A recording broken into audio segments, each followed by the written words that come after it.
The largest move in Tampa Bay Rays history made today in the year 2022 as free agency gets off to a bang for Rays fans, signing Zach Eflin to a big old deal. Gillies TV will have the details in a matter of a few moments. But folks, I'm Yak. Welcome to Clem Hawks this evening as we discuss today's big signing news. If you're new to the channel, I want you to consider a couple of things throughout the video. You see the graphic right here suggesting you like and enable notifications. That, you my friends, if you could do, would be excellent. But the big goal is 5,000 subscribers by the end of the year, and we would love if you would be so kind to join us in that mission here tonight. Alright, Gillies TV, to you, the biggest signing in Tampa Bay Rays history. You've got the details. Get her ripping. Yeah, like you just said, Zach Eflin to the Tampa Bay Rays. They're in agreement on a 3-year contract pending a physical. Sources familiar with the deal tell ESPN that.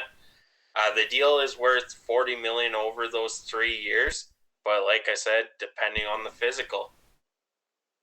Alright, so hold on. I gotta refix the audio here. I just realized I don't have something going the right way. There we go. We shouldn't have an echo from him anymore. So what does this move do for the Tampa Bay Rays? Obviously adds a big member to their staff and a big key piece in the free agency pool. Falls to a team that I think every year for the past several has had high expectations, but also not a high payroll. So what does this do by adding a high payroll player to a rotation that's already pretty good in the Rays rotation? What does this do for them? Well, you just said it best. This adds a higher element. You look at Tyler Glasnow, Shane McClanahan, who just had an extraordinary year, and Drew Rasmussen. Those three were the pieces for the Tampa Bay Rays, and they couldn't get anything from their fourth or fifth guys hardly throughout the season. Now you're adding a guy that could come in, bolster this rotation, and all of a sudden you're making other teams in the AL East worried because, like the Blue Jays, they got three big names. They're trying to find a fourth and a fifth. You see Tampa Bay doing this. If you're the Yankees, you see this. You're going to the pitching market and trying to match what the Rays just did.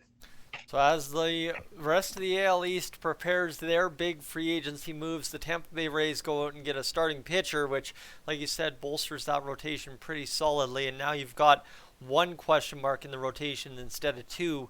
And of course, as everybody knows up north here in Canada, when you can eliminate 4 out of 5 as being question marks, you can really get somewhere quick.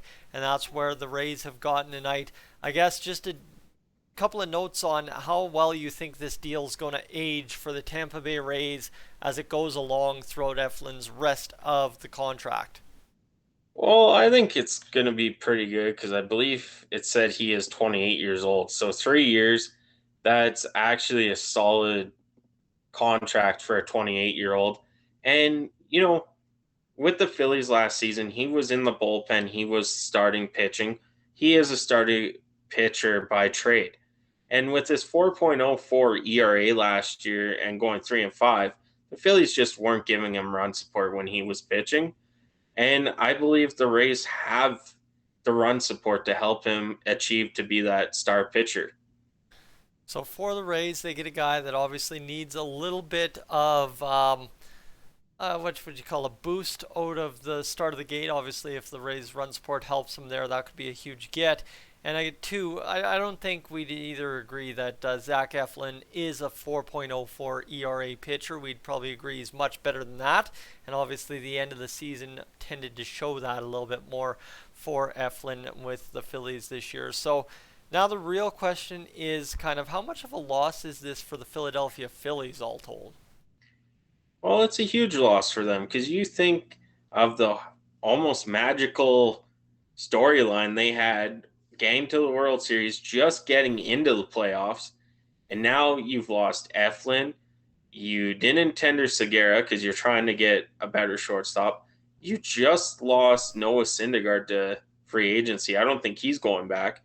So if you're the Phillies, you're in kind of panic mode where you just lost two of your starters, and it's just panic mode for them at this point. And that's a fair assessment. I think any team, especially a World Series team, goes out there and loses two of their starters out of the 5-man rotation. That's a big shot to the team's chances next year just right out of the gate to begin free agency. So I don't think there's much more else to tie in here. I'm going to ask you for any final thoughts you've got to kind of tangent off for a little while if there's anything I've missed covering and asking you questions. No, the only thing I would add to the Rays is he's more of a ground ball type of pitcher, and that's what the Rays excel at. They have a perfect infield test for ground ball outs, and he fits into this Rays organization pretty well. All right, so he's Gillies TV. I am Yak. Folks, thank you so much for tuning into the latest signing news. We are up on out of here.